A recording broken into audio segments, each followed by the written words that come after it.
So, ayan mga katropik, andito tayo ngayon sa Wayne's Hub e-bike at kausapin si Ma'am Maria. Ma'am Maria, ano ba yung ganap ngayon dito, madam? Itong ano ba yung bakit maraming mga e-bike dito sa labas? Yes po, lahat po na nakikita po nating nasa labas po is for sold out na po siya. Sold out Pero na? meron pa naman po tayong mga stock. Oo.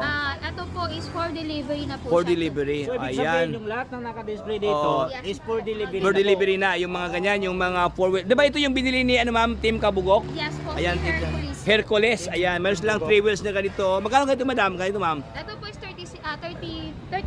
36,500 pesos. Ayan, oh, mayroon mga 2 wheels yan. May ganitong purma, look-alike.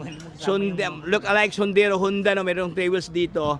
Ayan, so ito yung latest update ngayon dito sa Wayne's Hub, Katropics, no? So wag kayong mag-alala, wag kayong ma-worry kasi marami pa daw stock doon sa loob, ma'am, no? Yes po, Ayan, marami pa mga Katropics.